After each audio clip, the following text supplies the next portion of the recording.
unedited, tell the truth, and shame the devil. I love being black. All right, people, as promised, I have a special guest in the house tonight, and she's going to bring us some policies that she wants to bring forth for the people that looks like us, not only just us, but for everyone. Uh, we have Dr. Pamela Denise Long, and I would call her AKA Denise. All right. Denise. I'll And take yes, and I appreciate you guys coming on. I want you to call in, and we don't have a pre-script. She didn't give me a list of questions to ask her or anything. It was none of that. And this is strictly volunteer. And I've never met her before, so we this is our first encounter. So I'm a pleasure to meet you. I'm glad that you're on this platform tonight, and we're going to ask you some good questions. You Awesome. know, Well, thanks for having me on, Martin. I'm looking forward to the conversation. perfect.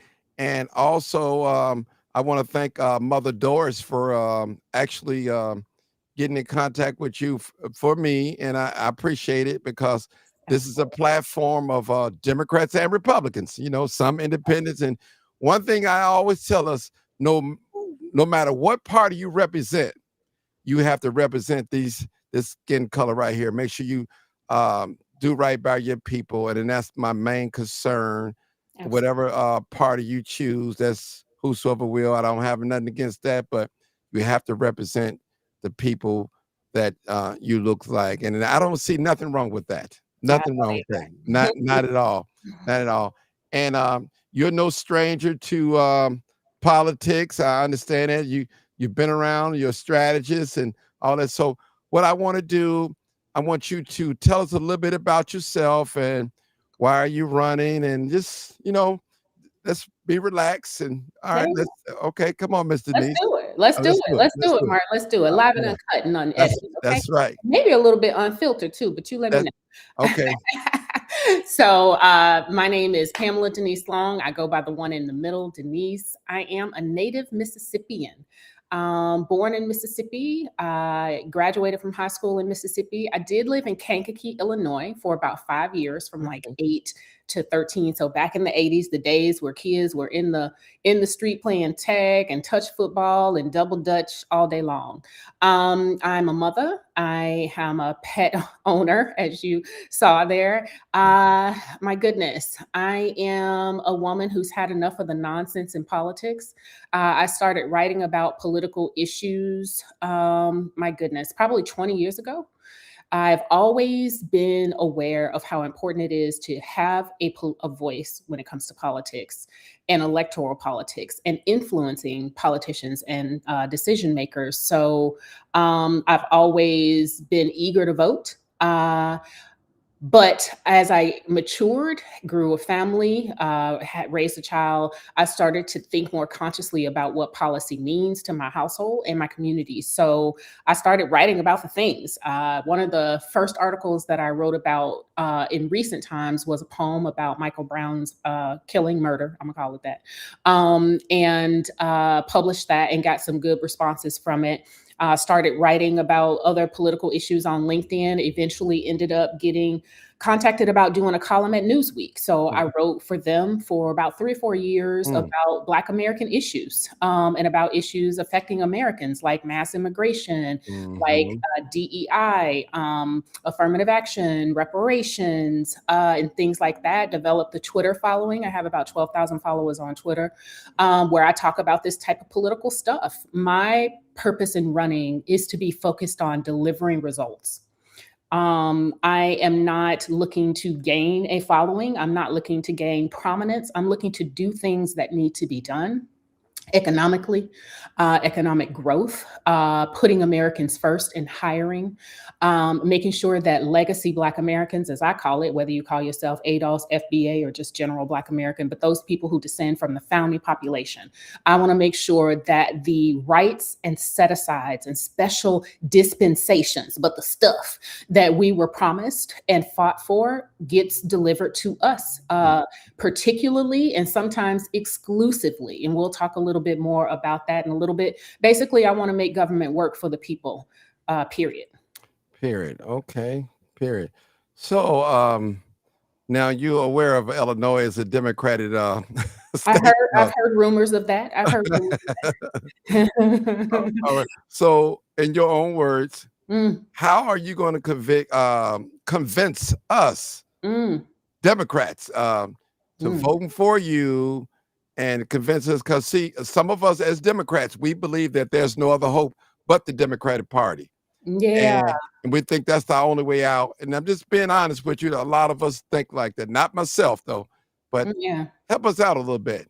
Help us. Yeah. So if I didn't say it, I'm a Republican. Okay. I've been a Republican since 2008. Mhm. I haven't always agreed with the party. In fact, I disagree quite a bit with the Mhm. party, just like I disagree quite a bit with Democrats as well. Mhm. Um, I think I want our people, Black Americans and Americans in general, to be informed. I want our people to look at the policies that someone is proposing and determine if and the extent to which that policy benefits you, your family, and your community. Mhm.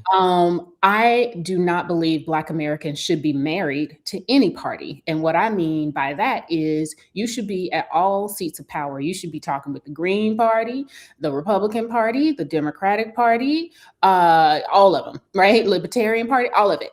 And making sure those people hear your demands. We can no longer assume that everyone understands what we need. They don't, and we shouldn't assume that everyone cares about what we need, even though they gonna court us for the vote. What's that Mhm. expression? Ridden hard and put away wet. Okay, they Mhm. do that to our community all the time. People start showing up and talking about the other side, the boogeyman on the other side, and how they're gonna fight that person, while not really talking specifically about what they're gonna do for us.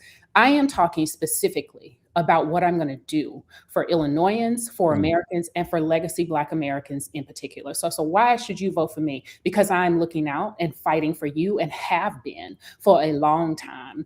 I talked about my work in the reparations community, my work in making sure that legacy Black Americans, so the people who descend from the founding Black population, have a census category where they return to the practice of keeping track of us, how many of us there are, how many of us are graduating from college, how many of us are receiving the programs, affirmative action included, government business funding, small business funding, all that stuff that we are supposed to get.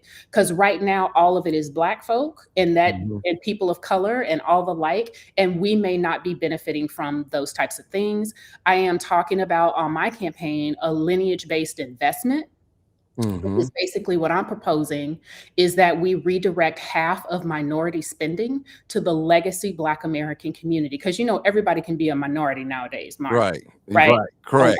a white man who's gay is now a minority. That's A white right. man who identifies as trans is now a minority. A white man who speaks Spanish is a minority.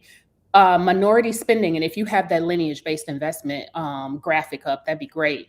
Okay. Minority spending was a set aside specifically for legacy Black Americans because of the harms that we experienced and the ways we were shut out of education, business loans, housing, the GI Bill, all the things when it comes to economic development. What I am proposing here, and the graphic you can see, is that I want to redirect half of minority spending.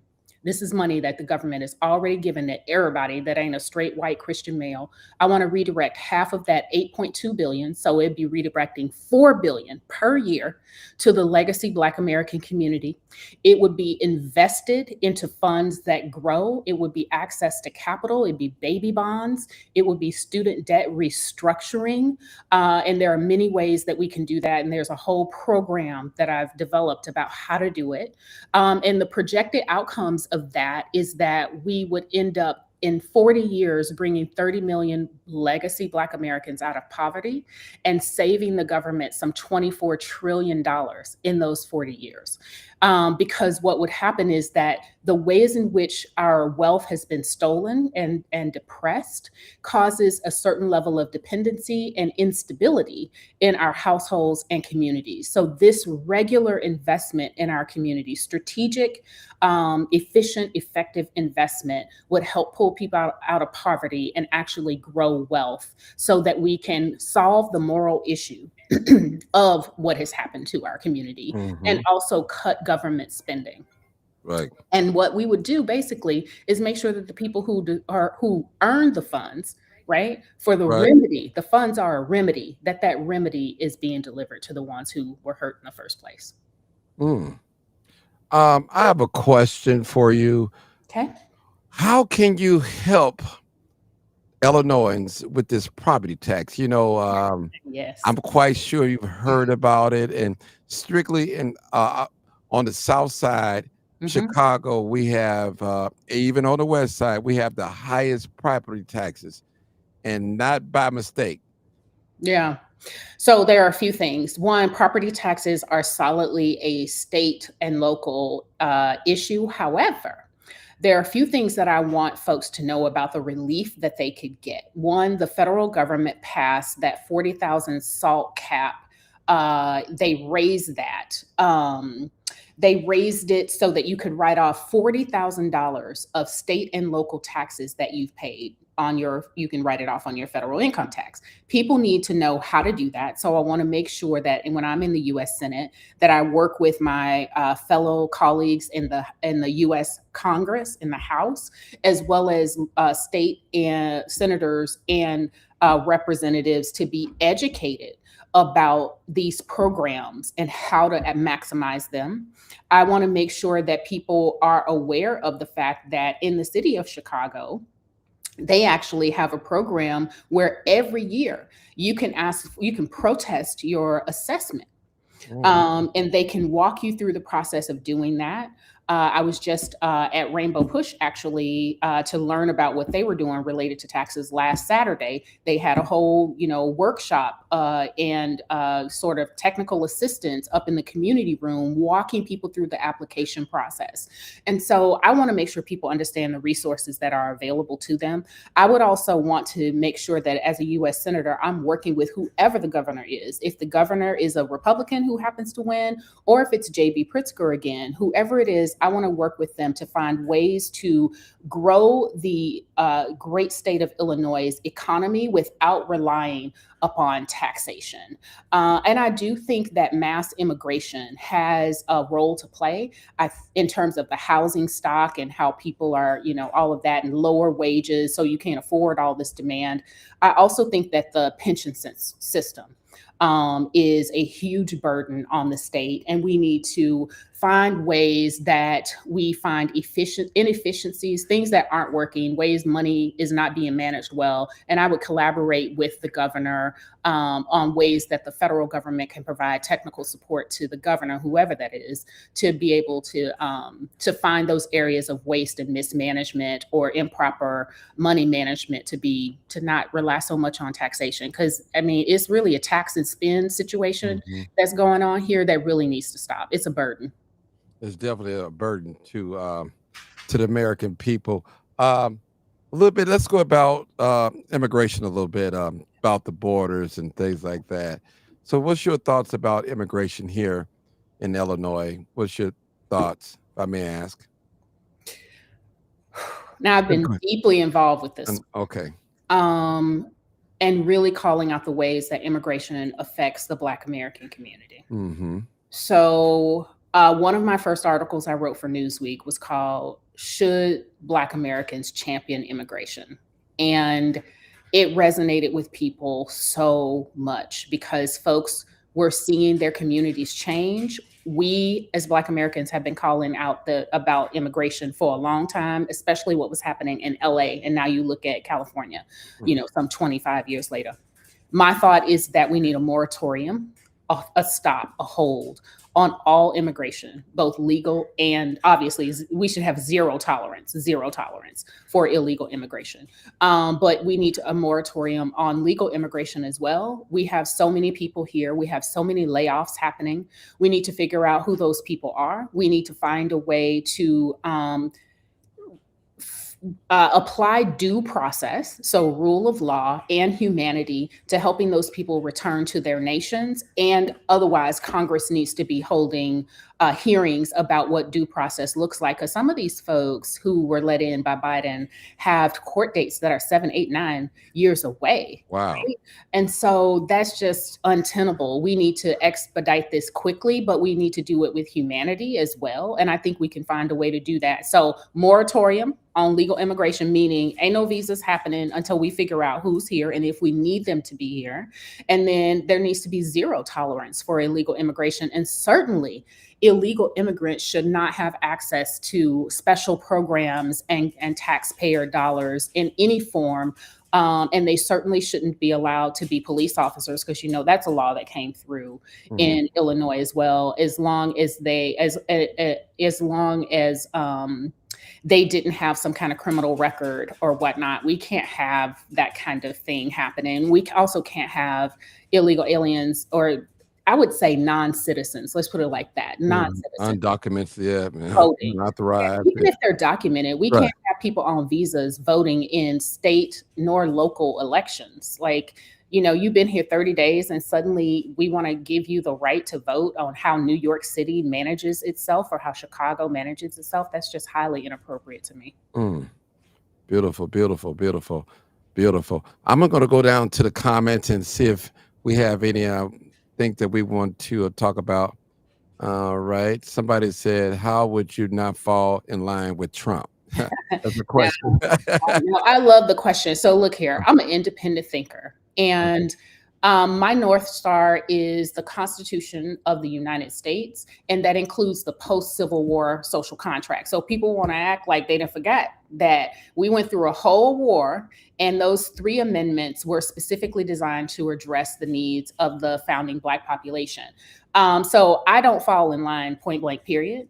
I'm a grassroots candidate. And what I mean by that is ain't nobody went and found me, though I've been doing politics for writing about it for a long time. Nobody went and found me and plucked me up and was like, you go be the face of this thing. And we'll, so there's nobody behind me except the people. And so I don't fall in line because I call out mess when it's Trump, when it's Biden, when it's Harris, when it's Pritzker, when it's Johnson, and whoever else it is. And what the difference between me being Denise as a writer or a social media person on Twitter is that when I'm a U.S. senator, I can call the White House. I can walk over to the White House and advise the president in a more informed, lineage-based, and conscious, socially conscious kind of way.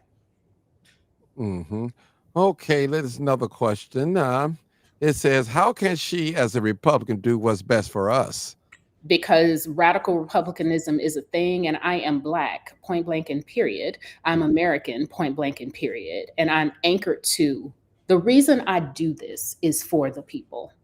If I thought there was someone else who could do it at all and do it well or better, I would be behind those people. I've tried that. I've consulted with the Trump campaign and talked to them about how to engage Black Americans. And people don't have the courage and or the care to do the things that need to be done. But that's what I'm here for. That's what I'm here to do. So I'm a Republican because I can't align with some of the things that Democrats are proposing, like mass immigration. I simply can't do it. I also can't get on board with the idea that a man who wants to be a woman or thinks he's a woman or enjoys his sexual gratification from dressing as a woman is the same as a woman. So some white man who's been a white man since 1776 suddenly, like in his family, suddenly decides that he's a woman and competes with me for female funding. That's like crazy. Kickboxing women, and they do all this insanity behind our legacy, right? Our civil rights legacy, and it's just wrong. Okay, we'll pull up another question. Ask her, what's her take on deregulation, meaning less government intervention on businesses, homes, and income, etc. Yeah, so the federal government is here to ensure that your Bill of Rights are not infringed upon, right? And that your civil rights are safeguarded. And when we get beyond that, is when we get into big government and big trouble and interference. Like the reality is, though, there are some things that need to be regulated. There's a reason, for example, we had a labor movement, right? Where you can't just work somebody all day and all night, or treat them poorly, or abuse them, or sexually assault them at work, or sexually harass them. So there are some things that need to happen from a Bill of Rights and liberty perspective. But beyond that, we need to look at it. I know when you talk about income, I think about the minimum wage. What it shows is that if there is no minimum wage, businesses will go as low as possible. And here's the thing about that: because we have so much reliance on visas, so many illegal immigrants here, we don't even have a situation where an American can fight for fair wages now, right? Mm-hmm. And so we need to tighten the labor market.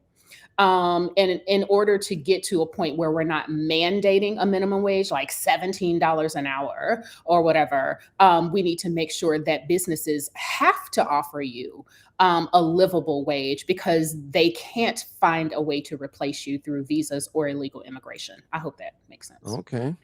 All Oh, and right. the other thing I would say, though, in terms of deregulation, I think there does need to be some government investigations into the fact that private equity is buying up homes and raising the prices of everything.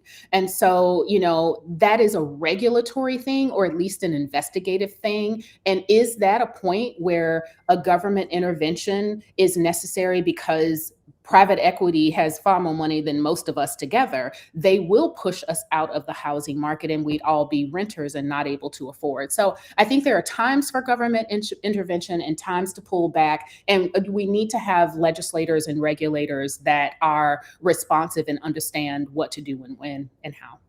Okay. We have pull up another comment. Pamela is brilliant and a true servant. She is no nonsense, and she is not afraid to advocate for our community. That's Simone, yes, ma'am. Absolutely. That's what it's about. Look, the time for fear has passed. It's over. The time for thinking you're going to say the right words and a magic spell to get an endorsement from a Republican or a Democrat or whatever, it's over. It's time to speak to the people and have the people speak to each other to advocate for the representative that is fighting for them. And I think that I am the best candidate for, first of all of Illinois, but certainly I'm the best candidate for Black America. wow. Wonderful. Wonderful. I want to ask a personal question. Just coming from me, not the audience. What I find out with a lot of Black politicians, they never address Black issues. They use the term, you've used it tonight, American, and we all are Americans, but they never say, give us a blueprint. Like today, you laid out a plan for us. Mhm. This is what I'm going to present. This is the policy that I'm bring forth. It's just like you can't be too Black. You don't want, because I mean it's that's what I see all the time. Yeah, And it's a show, it's a performance. But right. go ahead with your question. I'm ready to jump on it I already. know, I already know exactly. Yeah. I mean, look, I'm I not gonna go ahead. no, go ahead. You go ahead. I'm sorry. We want to hear from you. Martin, I'm so energized by this question, because here's the deal. I'm real. I'm a Okay. regular person. Okay. I am doing this because it's time for someone who's real, authentic, and a problem solver, and intelligent, and understands history All that. to come forth, right? So I'm not going to shave off part of myself in order to fit into this stuff. I'm coming with the real. I'm coming with the first 30 days in office. These are the things that I'm going to propose in terms of hearings. These are the things I'm going to propose in terms of, changes to rules and regulations. I'm going to go speak to every congressperson about what lineage is, right? And why Black Americans are a unique constituent group. Like, it's time for us to claim it. And so if you are not going to take over these parties and claim your space in them, you're going to continue to get run over. And I'm tired of my people being run over and left on the side of the road. So I'm here for the fight. And I don't know any other way to be. All right. Blackity black, All American, right. American. Like the two go together because this is the word ethnogenesis, like Mm-hmm. right. So many of us have mixed lineage. Like we got some white folks up in there, we got some Native Americans up in there, we got a whole bunch of things going on. We're such a unique sort of group, and the nation's debt, and I'm going to use that word intentionally, the nation's debt to us is very particular and specific. It ain't all black people. Mm-hmm. It is particular and specific to us, and they've promised things to us, both in terms of policy and how they're going to behave. And I aim to see that delivered. Mm. Here's another question. How can we improve black voter turnout? Whew. Get people energized. Mm-hmm. We need to give people something to vote for. Is Mm-hmm. what I tell the party, even, right? You need to give people something to vote for. You need to be registered to vote. If you ain't registered, you find me, right? The election day is St. Patrick's Day. You find about me on March 16th, right? Or March 18th, it's too late, right? I need everybody to be registered. And if you choose not to vote, then you are consciously exercising not just your right to vote, but your will to withhold your vote. If you ain't registered, you can't help nobody, no way. And so giving people something to vote for, tell folks when you find a good candidate, invite me to your church, your women's group, your men's group, a private meeting of your friends at a library or whatever the case may be, so we can get people animated and get them working on the campaign. Let them see when you vote for this, you are actually voting for promises delivered, Mm-hmm. right? And for your interests. So Great. I have my mentor. He just texted me, and he said, "Where does she stand on term limits and campaign finance reform?" I love that question. I talked about both of these, I think, on my Ballotpedia page. So for those of you who know Ballotpedia, you can put in Ballotpedia and search my name there, Pamela Denise Long. So you use all three because that's how I'll be on your ballot, Pamela Denise Long. So how do I stand on it? Uh, Citizens United needs to be overturned. There's way too much money in politics. And I can tell you in my US Senate race, there are people trying to buy it right Mm-hmm. now. Yes, there are people trying to buy it, and I won't be more particular than that on camera. I will say that citizens need to donate. If you don't want your if you don't want your candidates bought, you are going to have to be the one to fund their campaign. $10, $20, 25. You know, you can donate 3,500 per segment of the race. In terms of term limits, here's my concern. I think the issue there is voters aren't engaged enough to vote people out when they need to be voted out. You ain't calling people up in their office and telling them, I like the way you voted on that. This is what I didn't like. And in the future, this is what I need you to see every time. Inviting them out to your community so that you can let them know when, yes, you did it right, and no, you didn't do it the way we need you to. Here's my concern about mandatory term limits. The swamp, the establishment is very good at playing chess. They will wait you out, get out the good representatives, buy up the race, and put in somebody that they want. So you could lose good people by having to kick them out. I'm pro 2A. Grew up in the country in the middle of a cotton field in Mississippi, and my grandmama raised me and my sister. We had a loaded Winchester 16 automatic rifle under her bed. And when she saw somebody coming down our long driveway that she didn't know, she would say, baby, go get my gun. And if it wasn't loaded at the time, I knew how to load it. I have my FOI card. I had handgun classes, long gun. I can handle my business. I'm for protecting 2A, not regulating it. So she is Black first, and this is a good thing. Yes, ma'am. Thank you. All right. Look at that feminine coming out. All right. All right. All right. I see you. I see you.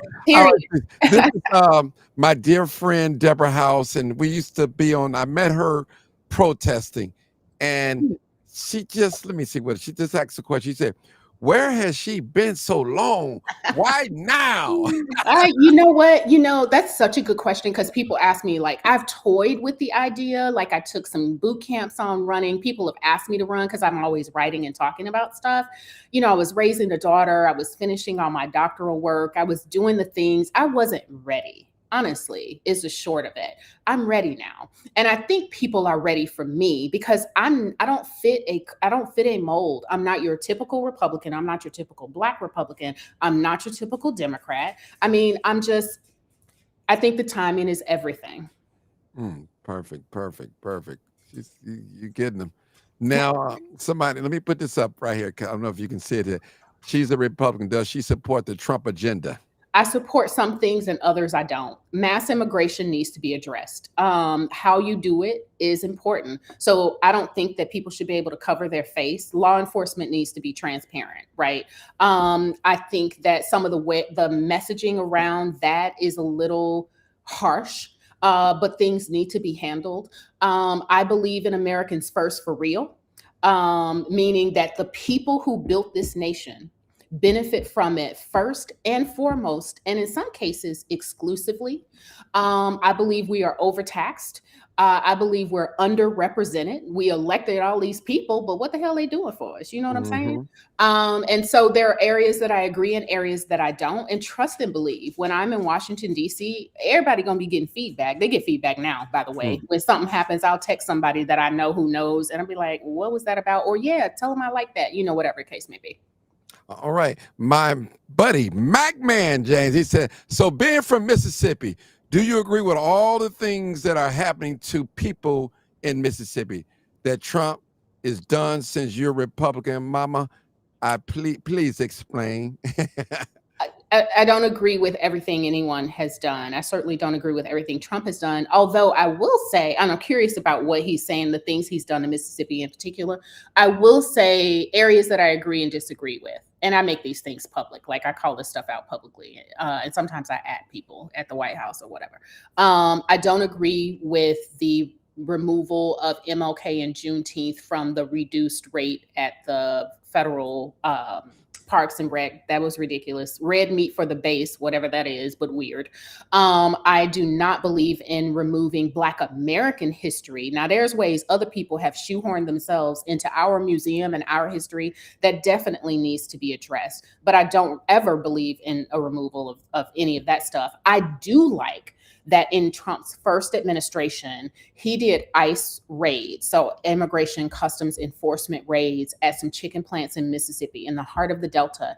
And those folks who are probably descendants of slaves had been fired, telling them N-words to go home because the Mexicans or Hispanics were here. I agree with him making sure that illegal immigration is handled. Again, it's a matter of how. Now, he did that raid in Mississippi. That was Mississippi, and I think one of the Carolinas. That was 700 jobs. 700 jobs. Right? And we're talking $20 an hour, $20, $25 an hour jobs. Black Americans got hired after those raids happened. So again, I agree with some things, disagree with others, and particularly I disagree with how things are done. All right. Second part. He said, thank you for answering the question. How can you support a man that's causing all kinds of destruction, even to the Black community? How can you stand with that person that what a whole lot of people want to know? And if I'm asking too much, forgive me. No, James, you're not asking too much. And here's the thing, what you need to know.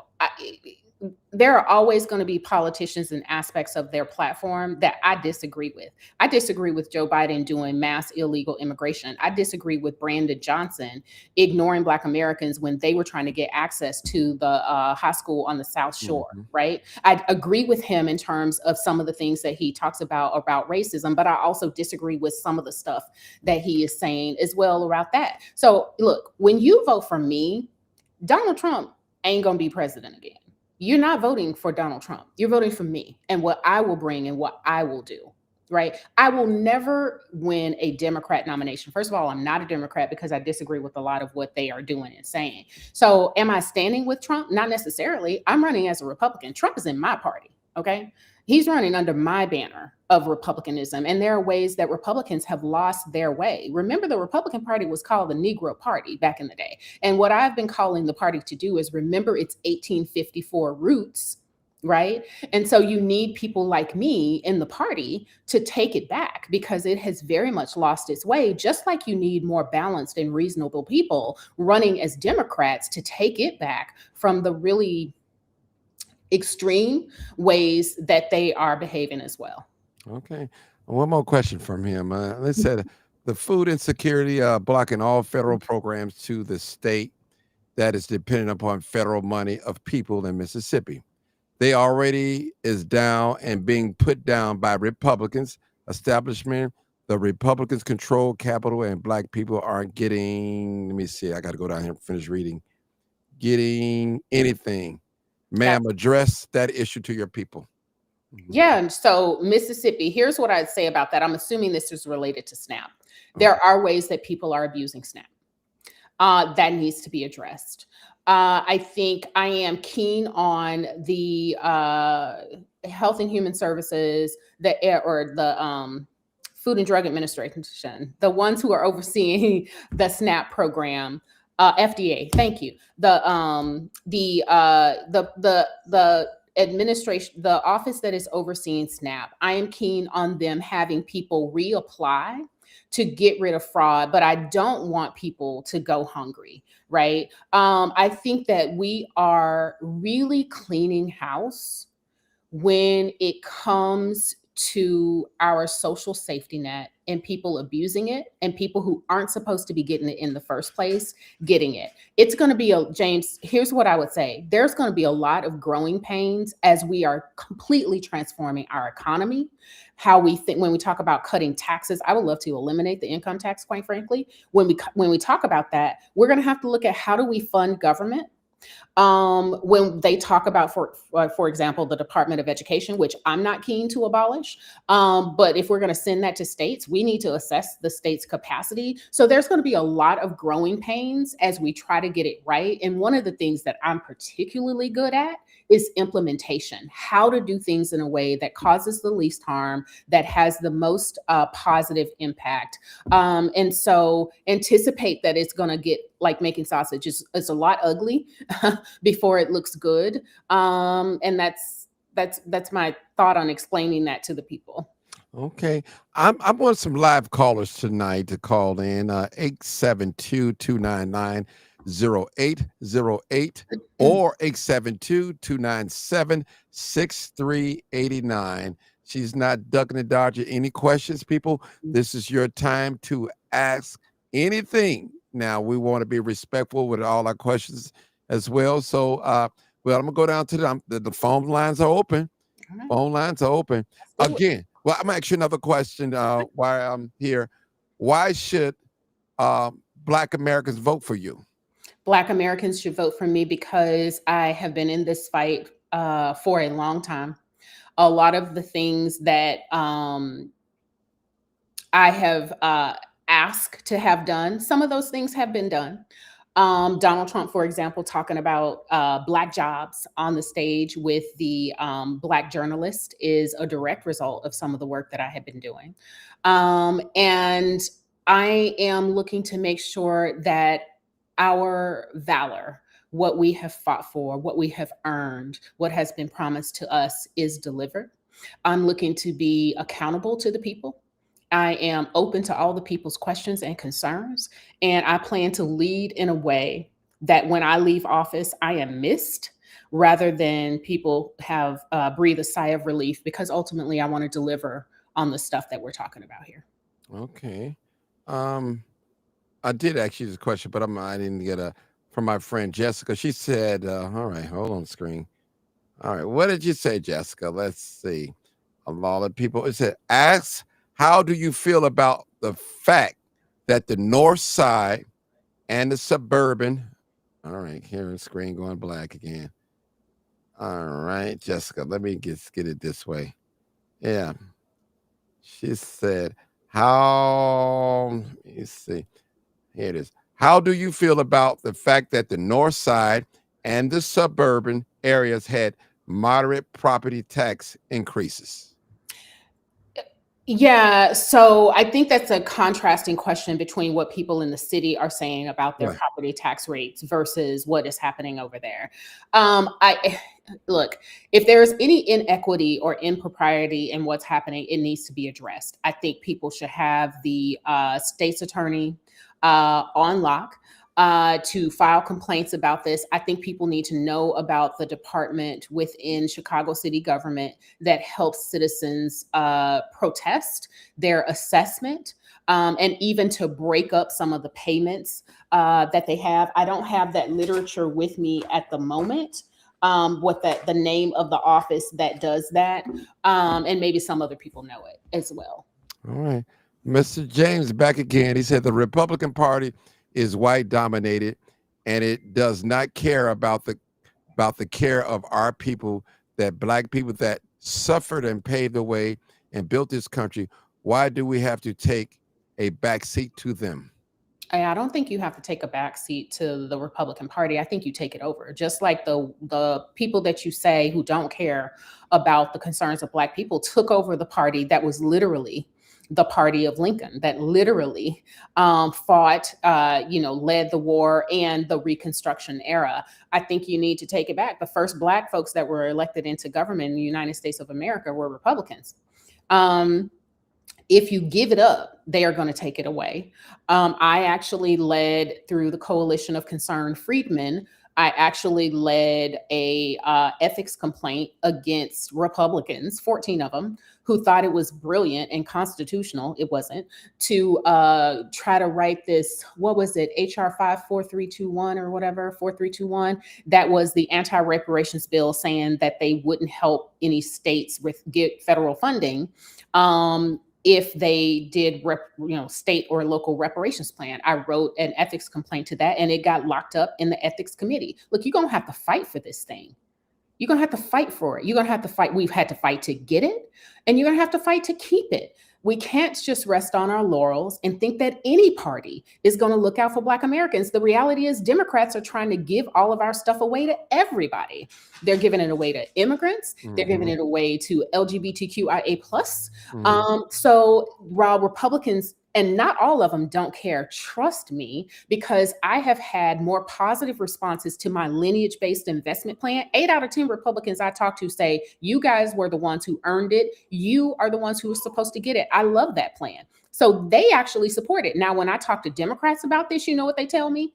Well, it's not right to not fight for everyone. So if some of us ain't free, we all ain't free. Well, baby, we fought for our stuff. Why do we have to share the little bit of crumbs that we have with all these people that y'all want to bring over, and everyone under the sun at that? So look, it's on both sides. Look, either take it over or get run over. We ain't taking a backseat to nobody. We driving this mother.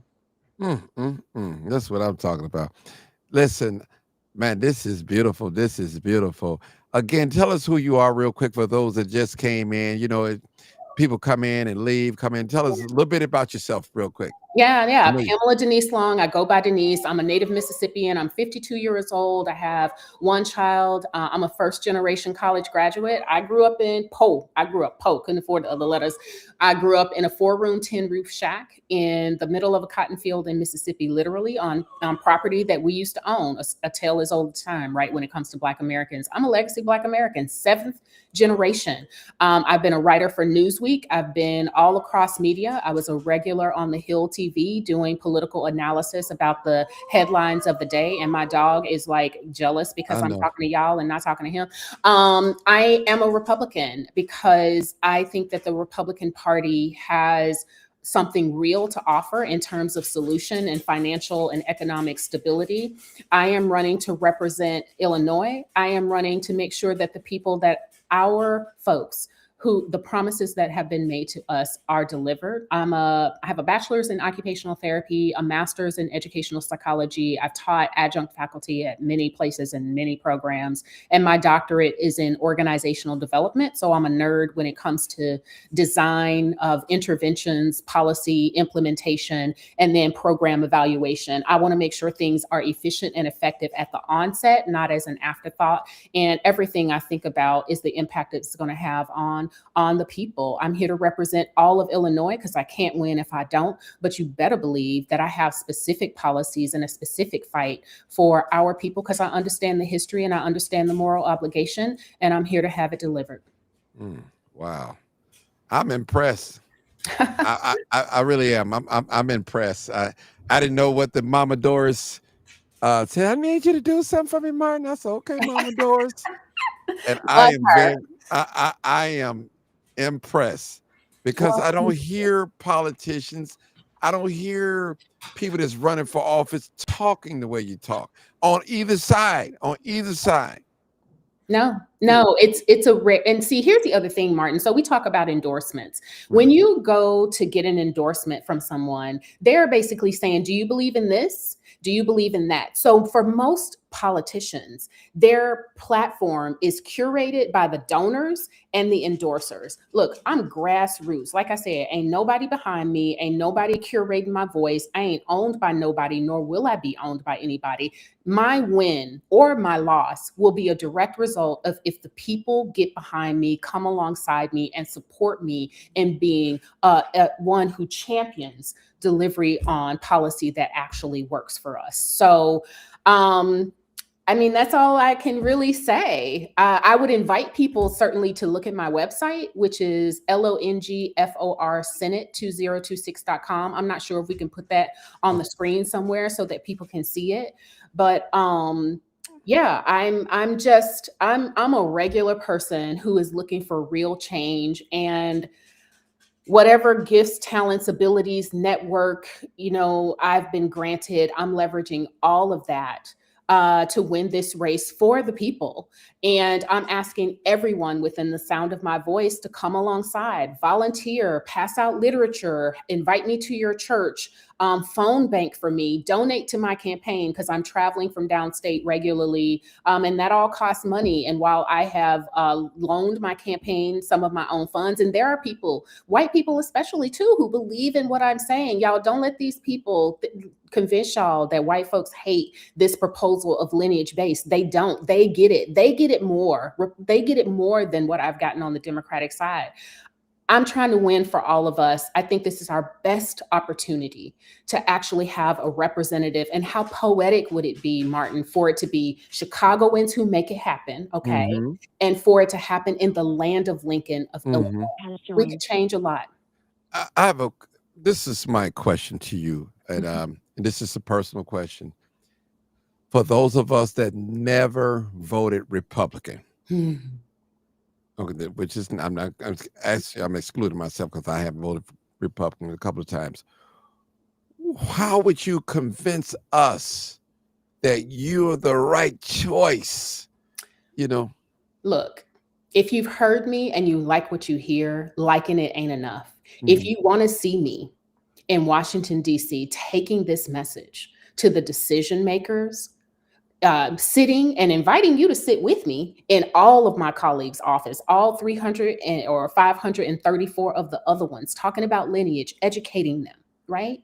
Right. The only way to do that is to get me in. So you can like me and not get me in, and what purpose has that served, right? I Mhm. love being liked, okay? But like, we need to get me elected. And so Mhm. I would say vote in your best interests. Mhm. Vote in your best interest. And what will that require? I'm running on the Republican ballot because I can guarantee you Democrats would probably try to get me excommunicated from the party, knowing that I'm a Republican, right? And then I can't get elected as a Democrat, no way. So what you would need to do is on March 17th or sooner, you can vote early from me by pulling a Republican primary ballot, because I have a primary, or you can show up to vote on St. Patrick's Day.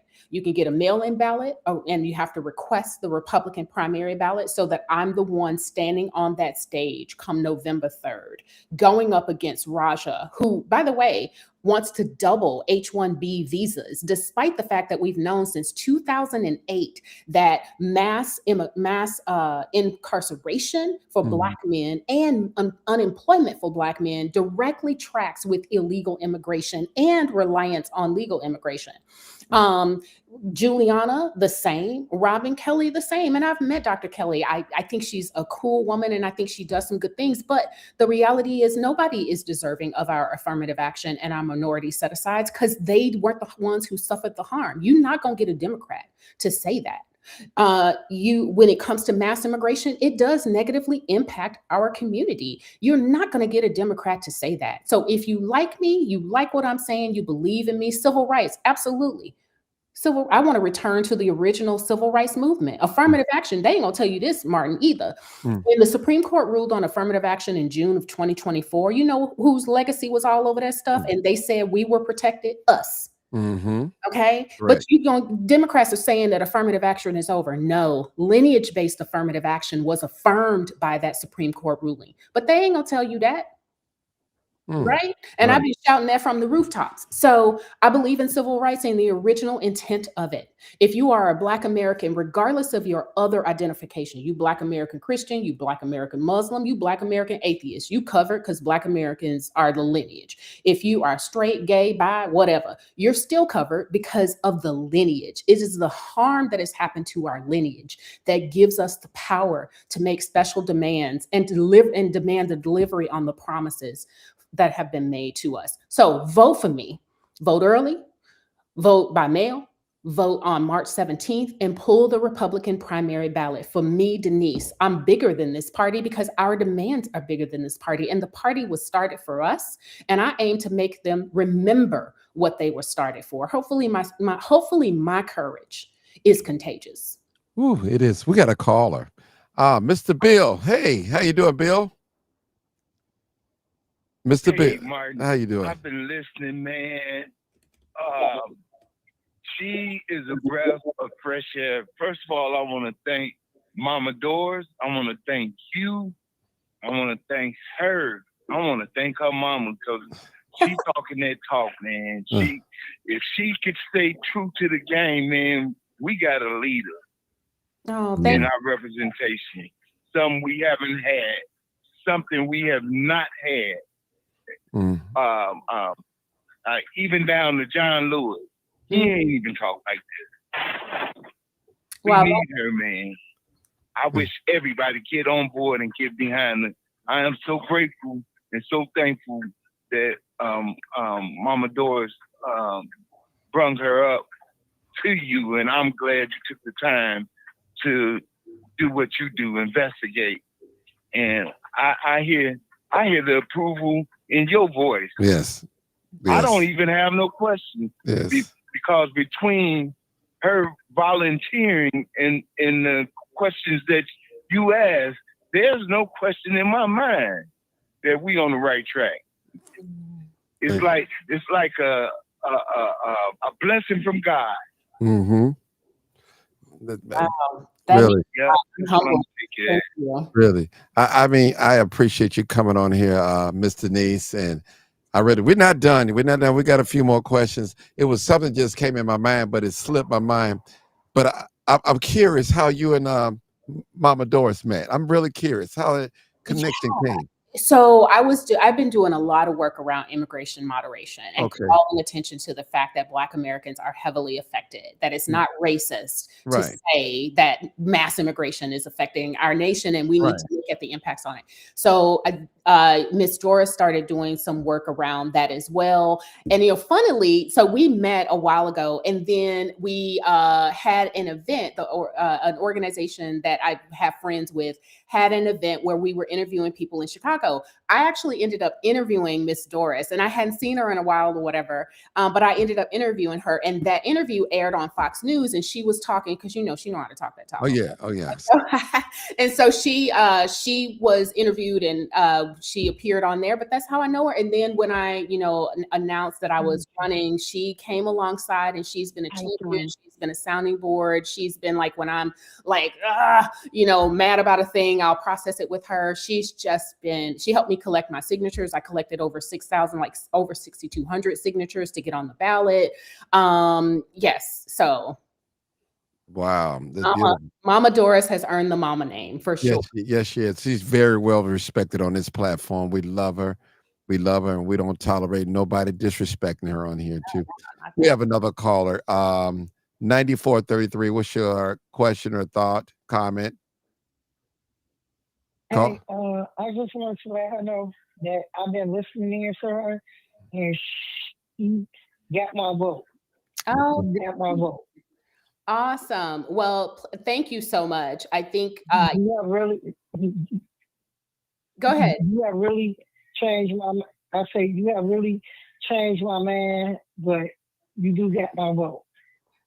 Thank you, thank you, thank you. And if you plan to vote early, again, there's I should have sent that one to you as well, Martin, but the election is March 17th. And again, you have to request the Republican primary ballot to vote for me. You can vote early, you can vote by mail, but you'll have to request the Republican primary ballot because in Illinois, the Democrats are on a separate primary ballot. That's where there's like 10 Democrats going for the same seat, and the Republicans are on their separate ballot. You can't, you have to pick which one you're gonna pull. Okay. We finally, okay, let me ask a question. How do you disrupt the implementation of Trump 2025 agenda? Okay. We'll put that question up there. Yeah, so I read Project 2025. Actually, I did a live reading of it, like 25, 30 hours or something like that on Twitter X. There are parts of it I agree with. For example, they said in Project 2025 that the only institutions that should get special government funding are historically Black colleges and universities and Native American universities. So that's what he did. He implemented that a couple of months ago. There are aspects of Project 2025 that I absolutely disagree with. How I disrupt it is I vote, I advise, I educate my colleagues, I hold hearings and investigate. I pass and promote resolutions. I activate you all so you can come to DC and have these conversations as well. I stand true to principle and I know what I'm fighting for, and I do it in collaboration with the people. So that's my thought. Wow, beautiful, beautiful. Let me see if I can scroll down here and find something else for you. All right, let's see. Okay. Okay, I'm assuming they're asking where do we request first? With the Board of Elections. So I think you can start requesting your mail-in ballot on December 17th. So the Board of Elections in Illinois is where you go to get your mail-in ballot. You can apply for it online. But yes, it's the Board of Elections. Okay. I have another personal question. How do your mom still living?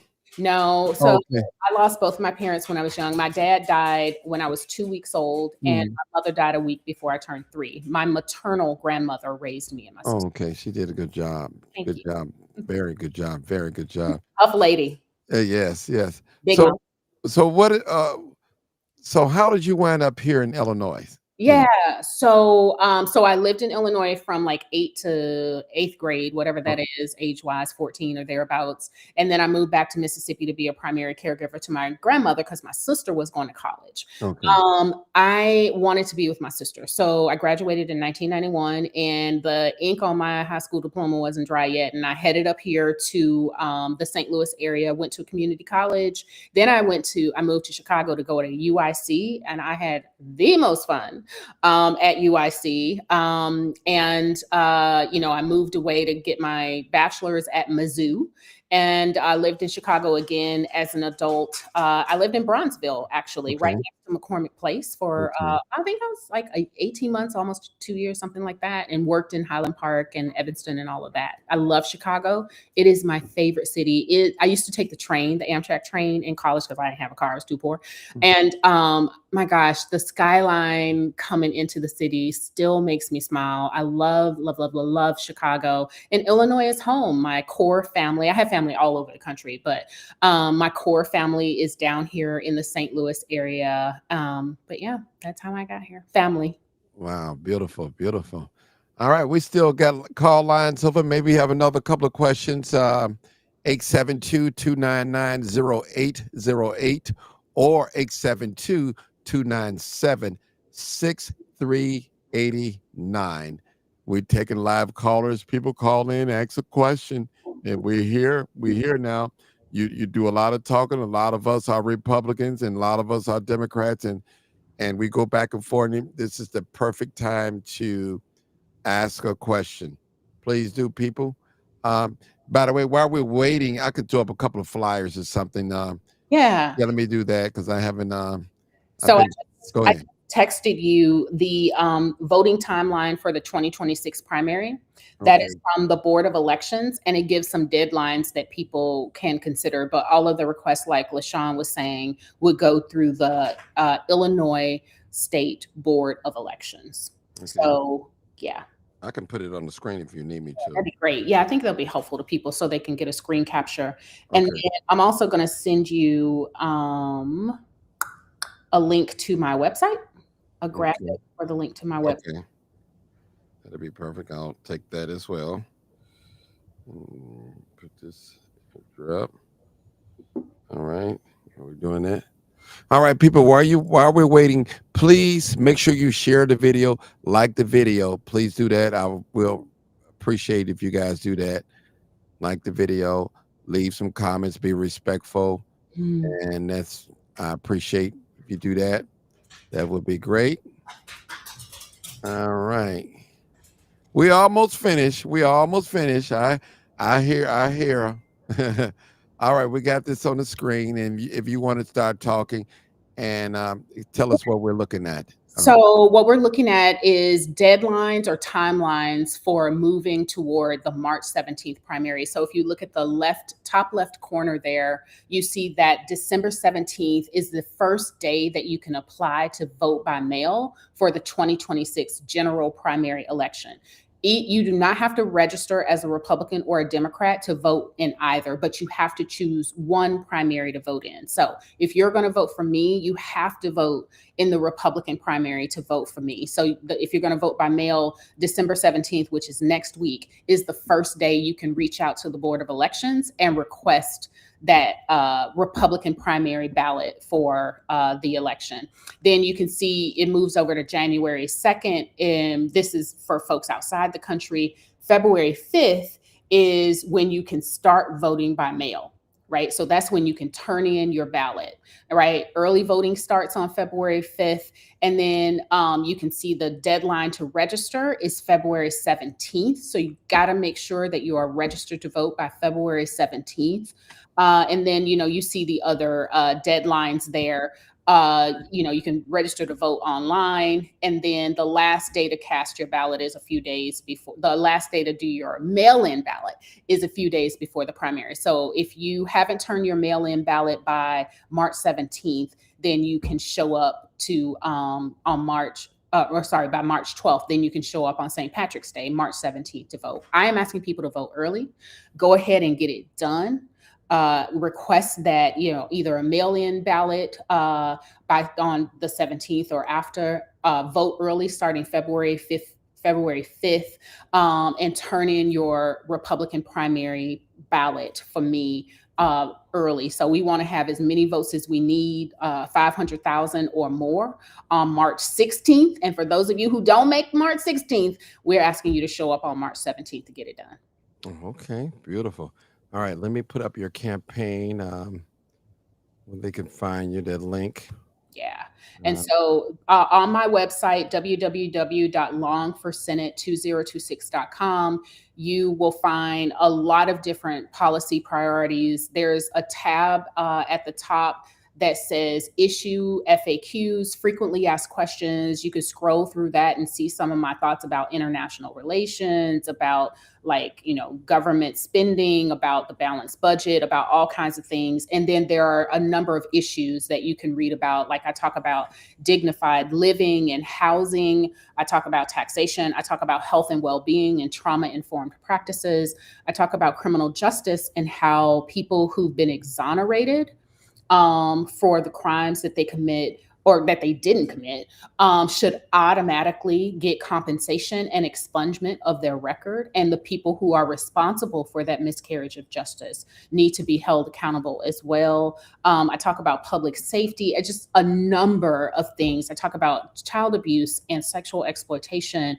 I talk about a thing that's really animating people around the state, which is a renaissance for men and boys. I want to improve the status of men and boys. We've invested a lot in women. I'm a woman. I've raised one.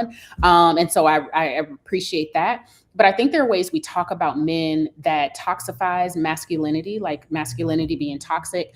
And I think we've underinvested in men. And I want to make sure that men have the things that they need in their emotional life, in their physical life, their economic life, to be solid pillars of the community, be protectors, bring back chivalry, and purpose and all the things. As a matter of fact, next Tuesday, I'm going to be in Chicago, and we're, as part of a campaign on constructive men, I'm joining a group of community members of various ages, Black men in Chicago, and we're having a candidate forum where I'm going to listen to men about what a renaissance for them really looks like. And so, yes, if you want to know more about that, feel free to reach out to me on the website, and we can get you registered for that. Perfect. Here's a question they keep asking of Martin. Ask her about her feelings on the Second Amendment. Totally pro 2A, FOID card, CHL classes, handgun classes, long gun. I love rifles. And, people in my family have all the things. And so I'm pro 2A. I think, what do they call it? Storage is the new regulation. So I'm about protecting 2A, not about regulating it, if that makes sense. I don't think that guns kill people. I think people kill people. I think we need to look at the mental health concerns for the youth who continue to shoot up schools. I think we need to look at what's going on with violence in the community. I think we need to definitely make sure that people are safely handling their guns, like people who have handguns and firearms are capable of using them safely and keeping them away from children so that there aren't accidental injuries and the like. But yes, pro 2A all the way. And I don't see banning any firearms, actually. Okay. All right. Are there any other questions? We're still here, people. She challenged us tonight. She challenged our thinking. She challenged our thinking. Now, maybe I can ask this question. Now, by you being a Republican candidate, being a Republican, how do you, when you run into Black Democrats here, how do you handle it? Well, what's some of the things that they ask you to do? Yeah, I know. Just we go brief. You don't have to go too deep, but I just want to hear. The gist is, how can you be a Republican because of Trump? And again, Trump is in my party. Okay. And that's usually it, because they like some of the things that I'm saying, but they're just like Trump, Trump, Trump, Trump, Trump. Trump is not on the ballot. He's not going to be president again. My candidacy has nothing to do with Trump. He's not going to endorse me. I'm not seeking his endorsement, but I doubt if he would. I am here for the people, and all I can say to them is, when you vote for me, you're voting for me. You're not voting for Donald Trump. I'm going to be a thorn in the side and an alternative perspective, right, for the shortcomings for Democrats and Republicans, because I can work with anybody as long as people are being reasonable. Mm-hmm. Perfect. I had radio, but I can't understand the question. Maybe she can. My friend Deborah House. She just sent the. What did she say? Where is it? Can't find it. Deborah, sent it again. I can't find it. I sent it again. She sent me something to ask. Now, Chicago. So you love the city of Chicago, huh? I love Chicago. Have you ever met Mayor Brandon Johnson? I have never met Brandon Johnson, though I have had unilateral, one-directional conversations with him when he's talking crazy about some things. Okay. I would love to meet him. I'm happy to have a conversation with him. And certainly I would work with Brandon as well. I'd work with Mayor Johnson. Okay. I don't know how much he is able to actually flex his thinking, because again, the people who generally speaking, the people who fund your campaign have their, hooks into you, which is why I ask for donations from everyday people, because I cannot be owned. I'd quit this before I allow myself to become a shell of who I am. Okay.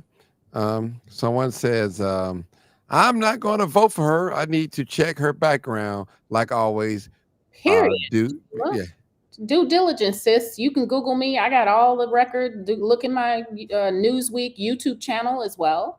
Yeah, look at all the stuff. Look at my LinkedIn. I'm consistent, but do that and let me know what you find. Okay, my email's on my website. Phone too. Okay, my friend Deborah House says, where is the meeting going to be here in Chicago, held in Chicago? I'm guessing meeting you, or I don't know. I'm assuming. It's a forum for men and boys, and it is going to be. Hold on a second, Deborah.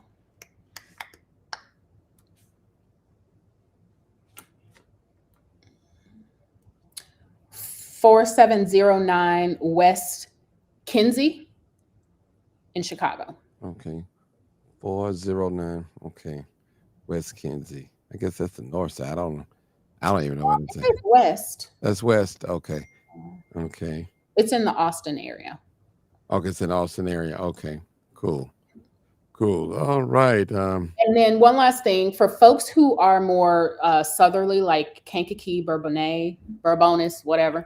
I am going to be at a candidate forum up there on the 17th. And the location for that one is 150 North Schuler Avenue in Kankakee. Okay. 150 North Schuyler. Okay. In Kankakee. Okay. So the men's forum is the 16th. The Kankakee forum is the 17th. Okay. And then just so you know, because I gotta ask, the card with the QR code, Martin. I'm going to put it up right now for you. Okay. Let me put it up. Card with the QR code is a link to donate to my campaign. There are people who donate every month.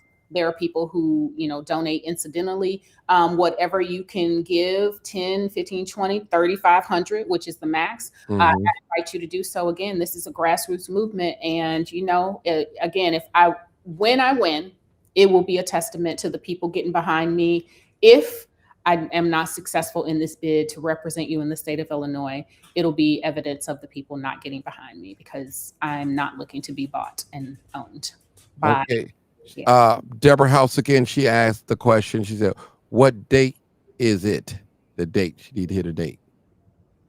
The men's forum is December 16th. It starts at, I'm getting back to my calendar. It starts at 5 p.m. till about 10 o'clock. And that's about the status of men and boys. And again, that one is at, you know what? I think the address for that one is 4709 West Kinsey Street. Mm-hmm. Okay. And that is in the Austin area. Then on December 17th, I will be in Kankakee for a candidate forum, which you will get to hear me speak and meet me and talk about all the other things. And that one is at 150 North Schuler Avenue, Schuyler Avenue in Kankakee, Illinois. Real quick question. Is that 4709 for the first one, or is it 409? It says 4709. Okay, perfect. Okay. We're going to take a final call. We've been on here about an hour and 12 minutes. We did start late, so I apologize. It was no fault of hers. It was my fault. Sergeant, what's your comment, thoughts, or your question? Go ahead, Sarge. Oh, well, former Illinois resident here. I wish you the best of luck. Thank you. Running for office and everything. And I don't know if you have the power to do this one thing, but you may want to put this in your mental Rolodex. The Second Amendment rights that they have in that state, they need to be modified because the right to carry is the right to carry. You're not supposed to impose on concealed or non-concealed. Okay. I understand. Right now, in that in that state, it must be concealed some type of way in order for you to carry. There's no such as open carry. And their permits or whatever it is, they're not reciprocal with a number of other states because it's 25 states in the union are constitutional carry. I live in one of them. Illinois is not with another 24 states. So yeah, no, I appreciate that. Yeah. No, I appreciate that. That's pretty much it. No loan, no questions, no asking you them questions. You black? How you gonna be a Republican? I'm like, oh God, trust me, I get them all the time. Mm-hmm. I hear you. Yeah, no, thank you for bringing it up. Thank you for bringing up, Terry. Yeah, good luck with your campaign. Thank you. I wish you must make sure you donate now. Make sure you donate. I'm gonna make sure you donate.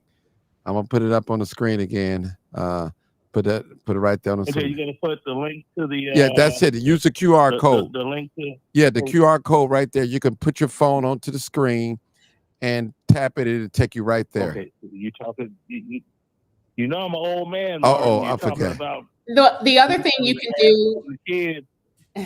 Okay. Okay. Go ahead, Mr. Denise. The other thing. The right way. Okay. Yeah, you can go to the website and click the green button at the top, and that will take you to the donation. It'll say donate, and you can click on that, and it'll take you to the donation site. Okay. Bill, go ahead real quick because we got another caller. It's going to be my last caller. Go ahead, Bill. Okay. One thing that stands out, which would go a long way, that sticks out that she said she would educate her constituents and party members and people on the opposing aisle about our lineage. That goes a long way. But I would like to hear her say she loved being black. Oh, she been said off most definitely. Oh yeah, most definitely. Blackity black, and I do love being black. I love my people. I love our culture. I love our history. I love our drive. All right. Joy. I love our joy, and I like our magic. Right? I do, and I want us to get what we deserve. Listen, she making me blush over here because she making me. Let's go to this next caller. Area code 217. Come on, that's a Springfield area code. I want to hear from you. Hey, caller, you're live, uncut, unedited. Go ahead, caller. Can you? Okay. So, Pro 2A and concealed carry, Ford card, all that stuff, but technically that is against the 2A.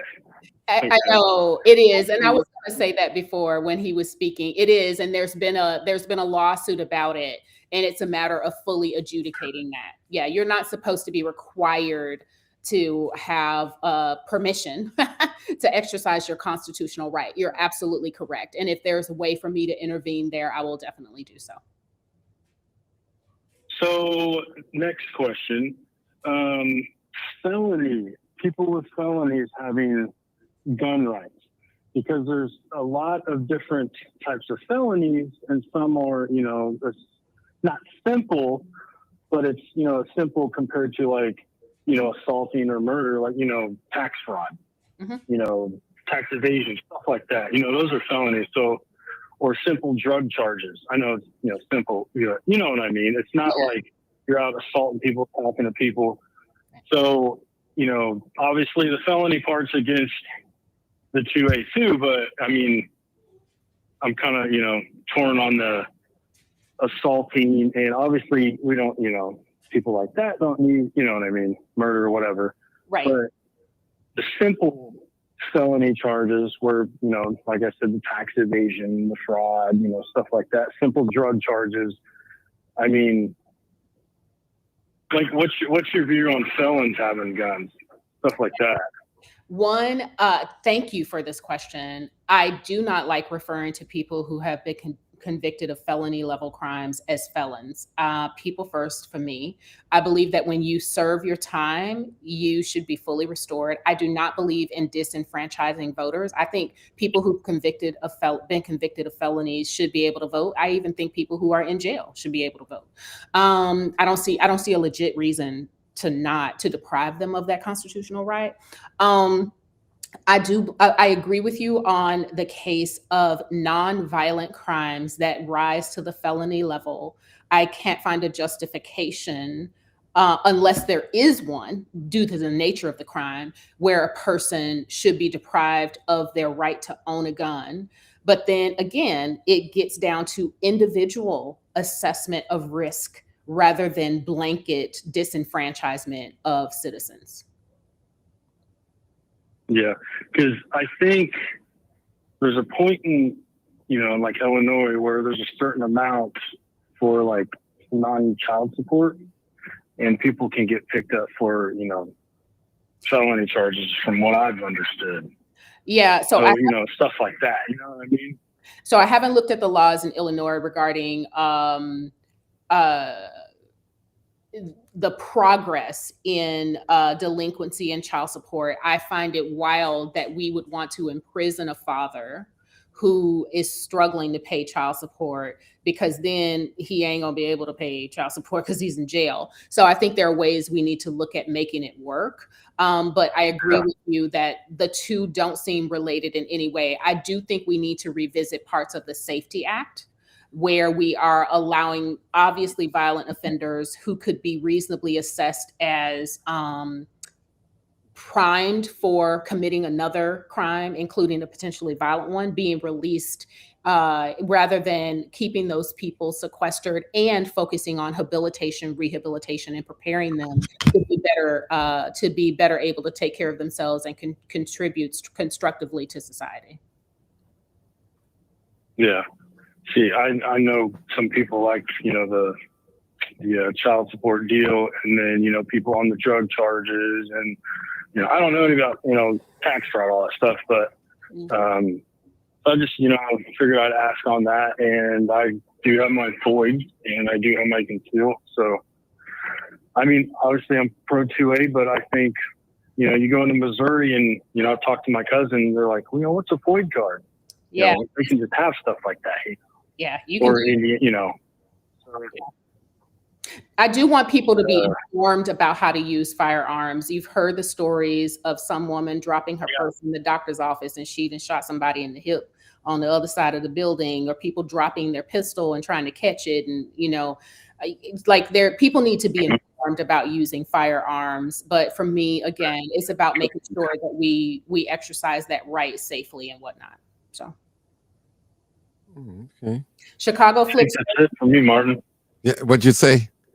I think that's it, Martin. Okay, thank you. It's Adam, by the way. Oh, what's up, Adam? Oh, you finally called in, Adam, huh? Dude, listen, Adam is a great follower of mine, and he's been on here for many years and gave me many leads on the crime here in the city of Chicago. Okay. I appreciate it. Even though I don't chase crime like that, but I still talk about it. I'm more on a political level now, chasing crime in that way. Gotcha. All right. Somebody said something about Flip Red. Okay. Yeah, if you go to YouTube and Google my name, you're going to find a couple things, a whole bunch of interviews that I've done over the years. You'll find my YouTube channel, subscribe, and take a look at my live videos and my other videos. But you'll also, when you look at my name in the search button on YouTube, you'll find in Flips Red, you'll see the interview that I did with them probably 3 months ago or thereabouts. Perfect. What is your YouTube? Pamela Denise Long. That's me on all platforms. Okay. Yeah, and then it's you can look for me on Facebook for my campaign website or campaign profile. It's Long for Illinois or Long for U.S. Senate 2026. The same as my website. So, with your permission, I would like to invite you back on to another time. I would love to. I really appreciate you being patient with me because I was running a little late and things like that. I was trying to get the things together. I'm just like a one-man operation. I do work. I used to do it full time, but I'm still loyal to this, and I appreciate you. I Well, thank appreciate you. you. You have an important voice, and I've enjoyed the conversation and your facilitation of it. And I appreciate everyone who asked their questions. It's not too many questions. It's never too many questions. You should be asking these questions of all the people. So thank you for the invitation and Right. to come back. And I'm going to put up your campaign QR code, and you guys make sure you donate. And tell us a little bit about how can we donate and everything. It's on the screen. I'll put it up here. Yep. So you can use your phone to, get to that QR code. That's going to take you straight to the donation website at Anadot. Otherwise, you can visit my website at www.long4senate2026.com. That's LONGFOR Senate 2026.com. When you get to that website, there's going to be a green button at the very top. And in the center of the website, there's a whole list of amounts that you can donate. That's going to take you to that Anadot website. You can set up a recurring donation, which means you're sustaining the campaign. $10, $20. There are people who donate $100 a month. There are people who, donated $1,000 in a go. But your maximum amount that you can donate for the primary is $3,500 per person. I appreciate every amount that you donate. It will be used wisely as I am traveling across the 102 counties of Illinois to meet with voters and have conversations with them so that they will vote for me on March 17th as well. Oh, perfect, perfect. Also, we need to know about any volunteer services. People, if you want volunteers, so please. People can phone bank from their homes. They call voters and read a script and connect with them so that they're aware of my campaign. You can pass out flyers. We are having a big drive of that actually next week. So if you're interested in volunteering next week to connect with people, reach out to me and we can find you something to do.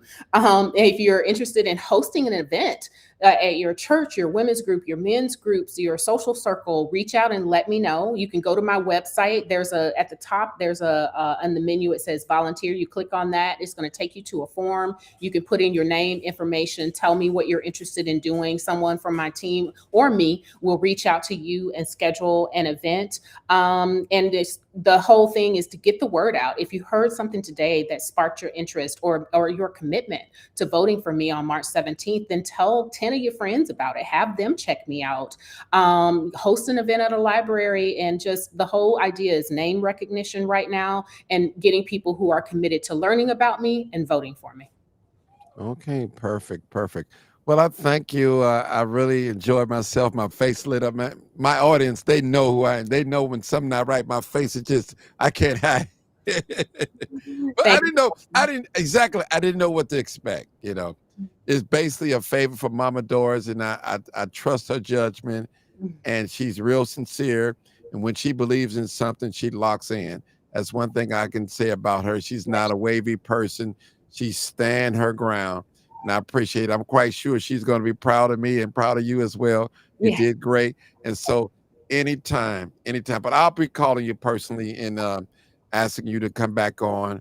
And just more, the closer and closer get to March. So we can reinforce and put your face out on this platform. Because we're in a new wave now. Social media is the way to go too as well. Yes. Yeah, absolutely. Yeah. Thank you for the invitation. I look forward to talking with you and your group again. Okay. All right, people. Y'all already know what it is. What is it? Let me play my little slogan. You already know what it is. What is it? Live, uncut, unedited. Tell the truth. And what? And shame the devil. Most of all, I love being black. All right. Thank you so much. Peace out, people. Thank you.